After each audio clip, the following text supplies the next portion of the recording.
हमारी कहानी शुरू होती है योदो से, जो देखने में तो एक बेहद मेहनती एथलीट लगता है, जो स्कूल के बाद रोज स्क्वाट्स करता हुआ दिखाई देता है। लेकिन असल में ये सब एक बहाना था ताकि वो चुपके से गर्ल स्विमिंग क्लब को देख सके। लेकिन उसकी ये मेहनत ज्यादा देर तक चल नहीं पाती, क्योंकि तभी वहाँ सुकुशी आ जाती है, जो ट्रैक एंड फील्ड क्लब की कप्तान है। योदो सोचता है कि अब तो उसकी खैर नहीं। लेकिन हैरानी की बात ये थी कि सुकुशी उसे डांटने के बजाय कुछ और ही कह देती है। वो योदो से कहती है कि अगले साल वो चाहती है कि योदो ही क्लब का नया कैप्टन बने, क्योंकि उसके हिसाब से इतने खराब मौसम में भी रोज एक्सरसाइज करना योदो की जबरदस्त लगन दिखाता है। सुकुशी को जरा भी अंदाजा नहीं था कि योदो की असली नीयत क्या है। योदो डर जाता है कि अगर कभी सच सामने आ गया तो सुकुशी का गुस्सा झेलना मुश्किल होगा, इसलिए वो सच बताने के बजाय झूठी मुस्कान के साथ ये सम्मान स्वीकार कर लेता है। स्कूल से घर जाते वक्त योदो अपने सबसे अच्छे दोस्त से शिकायत करता है। वो कहता है कि उसे हमेशा कोई और बनने का नाटक करना पड़ता है और काश वो अपने गंदे अपने दिल की बात बिना जज हुए कह पाता। उसका दोस्त उसकी बात समझता है और बताता है कि वो पहाड़ी के ऊपर रखी स्टोनी कैट स्टैचू के पास गया था। वहाँ उसने दुआ मांगी थी कि उसके गंदे ख्याल खत्म हो जाए, और हैरानी की बात ये है कि उसकी दुआ सच में पूरी हो गई। ये सुनकर योदो भी उस स्टैचू के पास जाने का फैसला करता है। वो अपने बॉडी पिलो बारबरा को चढ़ावे के तौर पर साथ ले जाता है। योदो की दुआ सीधी थी। वो चाहता था कि वो ईमानदारी से अपने असली ख्याल बोल सके ताकि उसे झूठ बोलना ना पड़े। लेकिन जैसे ही वो वहाँ पहुँचता है, वहाँ उसकी मुलाकात एक लड़की से होती है, सुओ। बारबरा को देखते ही सुओ को लगता है कि योदो कोई अजीब सा क्रीप है और वो डर के मारे भागने लगती है। गलतफहमी दूर करने के चक्कर में योदो उसके पीछे दौड़ता है और चिल्लाता है, रुको, भागो मत। लेकिन इससे हालात और बिगड़ जाते हैं। आखिरकार जब योदो उसे पकड़ लेता है तो सुओ घबरा जाती है और बोल पड़ती है कि वो बिल्कुल फ्लैट है, लेकिन शायद 2 साल में कुछ डेवलप हो जाए। वो उम्मीद करती है कि तब तक वो प्योर रह सके। थोड़ी देर बात करने के बाद दोनों के बीच की गलतफहमी साफ हो जाती है। योदो माफी मांगता है, जिस पर सुओ हंस पड़ती है और कहती है, तुम्हारी माफी भी क्रीपी लगती है। फिर सुओ मजाक में कहती है कि उसके परिवार में अगर किसी लड़की को किसी लड़के ने छू लिया तो उसे जिम्मेदारी लेनी पड़ती है। योदो का चेहरा उड़ जाता है तो सुओ तुरंत कह देती है कि वो मजाक कर रही थी। बातों बातों में योदो अपनी सच्ची इच्छा बता देता है कि वो अपने असली ख्याल खुलकर बोल पाना चाहता है। वहीं सुओ बताती है कि वो चाहती है कि वो अपने जज्बात अच्छे से छुपा सके, क्योंकि उसे लगता है कि इससे वो ज्यादा मैच्योर लगेगी। दोनों एक साथ दुआ मांगते हैं। तभी एक अजीब सी एनर्जी दोनों के शरीर से होकर गुजरती है, लेकिन बाहर से कुछ भी बदला हुआ नहीं लगता। बस एक बात अजीब थी, सुओ के मीट बन में से एक गायब था और बारबरा की बेल्ट भी नहीं थी। दोनों इसे नजरअंदाज कर देते हैं और सोचते हैं कि उनकी दुआ फेल हो गई। अगले दिन स्कूल में योदो देखता है कि एक लड़के को अजुकी ठुकरा देती है। अजुकी एक अमीर लड़की है जो अपने क्रूअल रिजेक्शंस के लिए मशहूर है। लोग उसे क्रूअल प्रिंसेस कहते हैं। लेकिन तभी योदो के अंदर कुछ अजीब सा होता है और वो बिना सोचे बोल पड़ता है, इतनी घमंडी होने के बावजूद तू है तो फ्लैट ही। अजुकी सन रह जाती है और योदो खुद भी हैरान होता है कि ये शब्द उसके मुंह से कैसे निकल गए। अजुकी जवाब देने ही वाली होती है कि योदो फिर से अनकंट्रोलेबली बोल पड़ता है, वैसे मुझे तो बड़े पसंद है, लेकिन फ्लैट भी बुरे नहीं होते। वो उसकी टाइनी मीट बंस की तारीफ करता है और शर्म के मारे वहाँ से भाग जाता है। भागते भागते वो सीधे सुकुशी से टकरा जाता है और एक बार फिर वो खुद को रोक नहीं पाता और बोल पड़ता है, कैप्टन के मेलन्स भी कमाल के हैं। ये बोलकर वो वहाँ से भाग जाता है। इन सारी घटनाओं के बाद पूरे स्कूल में योदो को एक नया नाम मिल जाता है, इम्प्योर प्रिंस। लेकिन स्कूल के बाद जब योदो अपने नए निकनेम इम्प्योर प्रिंस को लेकर दुख मना रहा होता है, तभी उसके पास एक लड़की आती है जिसे वो पहली नजर में पहचान ही नहीं पाता। ये देखकर वो लड़की उसे जबरदस्ती नीचे खींच लेती है और उसी पोजीशन में ले आती है जैसे उनकी पहली मुलाकात हुई थी। तभी जाकर योदो को समझ आता है कि ये तो सुओ है, बिल्कुल सपाट चेहरे के साथ, बिना किसी भावना के। सुओ एक मोनोटोन आवाज में कहती है कि ये पोजीशन उसके लिए काफी ज्यादा शर्मनाक है। इसके बाद दोनों फिर से स्टोनी कैट स्टैचू के पास जाते हैं। अब उन्हें साफ समझ आ जाता है कि उनकी विशेस सच में पूरी हो चुकी हैं। सुओ अपनी भावनाएं दिखाने की ताकत खो चुकी है और योदो अब झूठ बोल ही नहीं पा रहा है। लेकिन कैट स्टैचू के लेजेंड्स के मुताबिक जो चीज उन्होंने मांगी थी वो बस छीनी नहीं गई, बल्कि किसी ऐसे इंसान को दे दी गई जिसे उसकी जरूरत थी। यही सोचकर योदो और सुओ फैसला करते हैं कि वो मिलकर उन लोगों को ढूंढेंगे जिनके पास अब उनकी वो क्वालिटीज है और उनसे वो वापस लेने की कोशिश करेंगे। अगले दिन स्कूल में योदो खुद को स्कूल इन्फर्मरी में पाता है, जहाँ सुकुकी उसकी देखभाल कर रही होती है। दरअसल कैट स्टैचू के कर्ज की वजह से योदो ने सुकुशी से उसके फिगर को लेकर कुछ बोल दिया था और बदले में उसे जोरदार झटका लगा था। जब योदो सुओ से बात करता है तो दोनों एक बात नोटिस करते हैं, अजुकी के गले में जो बेल्ट है वो बिल्कुल वैसी ही दिखती है जैसी बेल्ट योदो की प्यारी बारबरा के साथ थी। यहीं से दोनों ये समझ जाते हैं कि अब अजुकी के पास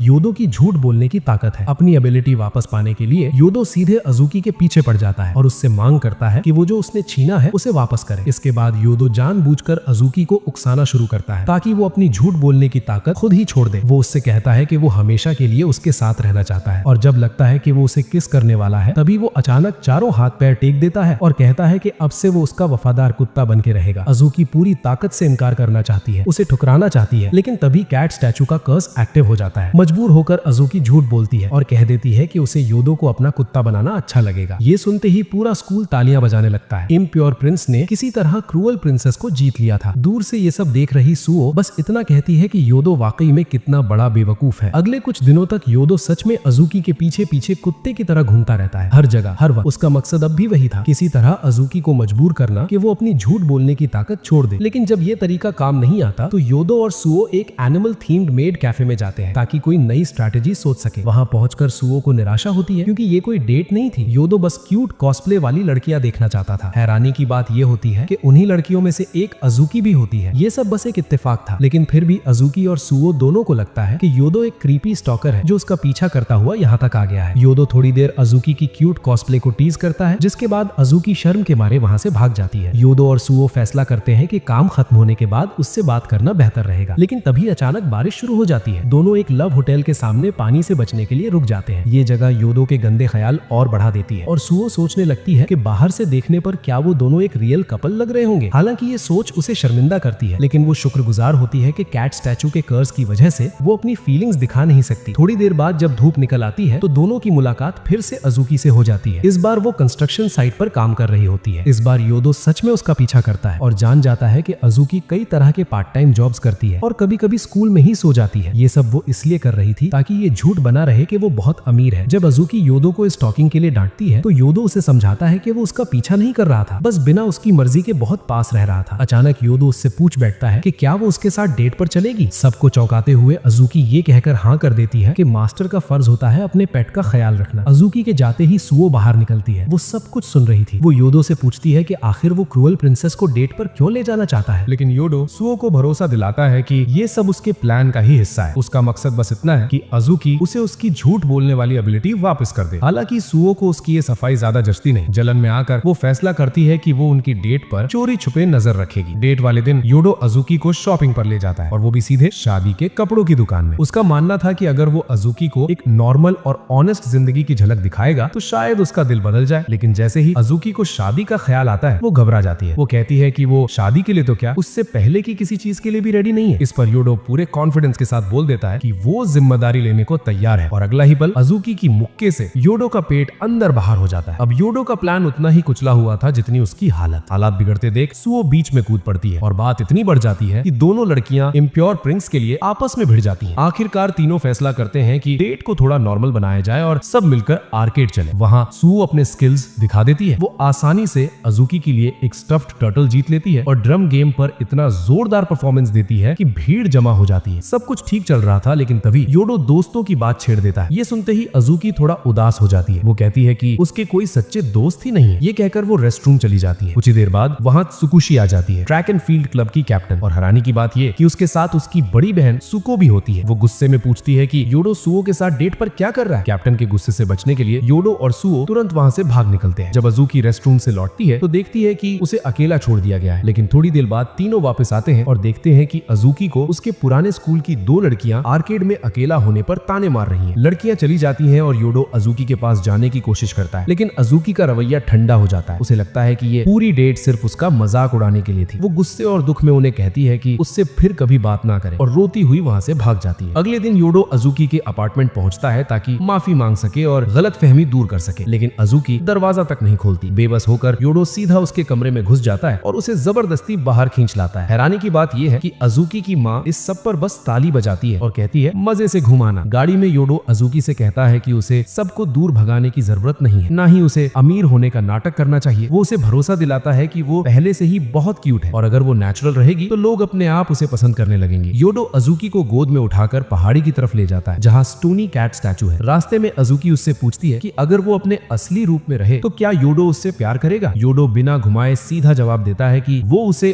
उस तरह से पसंद नहीं करता। ये सुनकर अजुकी बिल्कुल चुप हो जाती है। स्टैचू के पास पहुंचकर योदो उसे सारी सच्चाई बता देता है, अपनी विश के बारे में, कर्ज के बारे में और ये भी कि वो सिर्फ अपनी एबिलिटी वापस पाने के लिए उसके करीब आया था। ये सुनते ही अजुकी टूट जाती है। वो रोते हुए योदो को खरी खोटी सुनाती है क्योंकि उसे एहसास हो जाता है कि वो सिर्फ इस्तेमाल की गई थी। लेकिन सब समझने के बाद अजुकी स्टोनी कैट स्टैचू से विश करती है और योदो की झूठ बोलने वाली एबिलिटी उसे वापस लौटा देती है। आखिरकार सब कुछ शांति से सुलझ जाता है और दोनों ये तय करते हैं कि स्कूल में दोस्त बने रहेंगे। अगले दिन सुओ चुपके से योदो और अजुकी की बात सुन लेती है, जहां अजुकी योदो को डेट पर बुलाती है। योदो इसे सिर्फ एक कैजुअल हैंगआउट समझता है। बाद में स्कूल के बाद योदो की मुलाकात सुकू से होती है। वो उसे थैंक्स कहता है क्योंकि उसकी वजह से उसकी एबिलिटी वापस मिली। इसके जवाब में सुओ बोलती है कि अगर उसे सच में आभार दिखाना है तो उसके साथ डेट पर जाए। योडो बिना सोचे हाँ कर देता है। सुओ बोलती है कि वो अजुकी से कहीं बेहतर पत्नी बन सकती है, उसका खाना अच्छा है और मसाजेस भी टॉप नॉच है। लेकिन जैसे ही योडो मसाज मांगता है वो तुरंत मना कर देती है। बातों बातों में सुओ कन्फेस करती है कि उसे लगता है कि उसकी वजह से ही उसका रिश्ता अपनी बहन सुकुशी के साथ खराब है। वो बताती है कि माता पिता के गुजर जाने के बाद वो पूरी तरह अपनी बहन पर निर्भर हो गई थी। वो अक्सर रोती थी और बोझ न बनने के लिए उसने अपनी भावनाएं छुपाना शुरू कर दिया। अगले दिन योडो ट्रैक एंड फील्ड क्लब जाता है ताकि सुकुशी की कहानी उसकी जुबानी सुन सके। लेकिन जैसे ही योडो अपनी नई वापस आई झूठ बोलने की एबिलिटी का इस्तेमाल करता है, उसे तुरंत धमकाया जाता है कि वो सुओ के साथ डेट पर क्यों गया। हालात संभालने के लिए योडो एक नई कहानी गढ़ देता है। वो कहता है कि उसका एक आइडेंटिकल ट्विन भाई है और अब तक जो भी कांड हुए हैं उन सब के पीछे वही है। हैरानी की बात ये थी कि सुकुशी इस कहानी को बिना सवाल किए सीधा मान लेती है। भाई बहन की बात चलते चलते योडो सुकुशी से उसके और उसकी बहन के रिश्ते के बारे में पूछता है। तभी उसे पता चलता है कि असल में स्टोनी कैट स्टैचू सुकुशी ने ही बनाई थी। ये स्टैचू उसने बचपन में सुकुको से माफी मांगने के लिए बनाई थी जब दोनों के बीच दूरियां आ गई थी। अगले दिन योडो और सुकुको आखिरकार डेट पर जाते हैं। इस डेट में सुकुको योडो की कॉस्प्ले नॉलेज का फायदा उठाती है ताकि वो एक इवेंट के लिए क्यूट कॉस्ट्यूम चुन सके। लेकिन एनिमे की परंपरा के मुताबिक योडो गलती से उसे बदलते हुए देख लेता है। हैरानी की बात यह है कि सुकुको इस बात पर ज्यादा गुस्सा नहीं होती। वो पहले से ही जानती थी कि इम्प्योर प्रिंस पर पूरा भरोसा नहीं किया जा सकता। डेट के बाद जब योडो उसे विदा करता है तो वहीं सुकुशी उसे पकड़ लेती है। वो साफ कह देती है कि योडो का ट्विन भाई भी उसकी छोटी बहन को डेट नहीं कर सकता। बहस के दौरान सुकुशी एक बड़ा खुलासा करती है। वो कहती है कि वो सुओ से रिश्ते तोड़ना चाहती है क्योंकि मुश्किल हालात में वो बहुत इमोशनल हो जाती है और उसे ये भी नहीं लगता कि सुओ की भावनाहीन हालत स्टोनी कैट स्टैचू की वजह से है। इसीलिए सुकुशी फैसला करती है कि वो स्टैचू को हमेशा के लिए तोड़ देगी। जब योडो का ट्विन उसे रोकने की कोशिश करता है तो सुकुशी उसे बेहोश कर देती है। होश में आने के बाद सुओ योडो से अपनी चिंता बताती है। वो कहती है कि अगर स्टैचू टूट गया और उसकी एक्सप्रेशंस वापस आ गई तो उसके और योडो के बीच कोई जुड़ाव नहीं बचेगा। उसे डर है कि योडो फिर उसके साथ वक्त बिताना बंद कर देगा। सुओ की मदद करने के इरादे से योडो स्कूल के बाद स्टोनी कैट स्टैचू के पास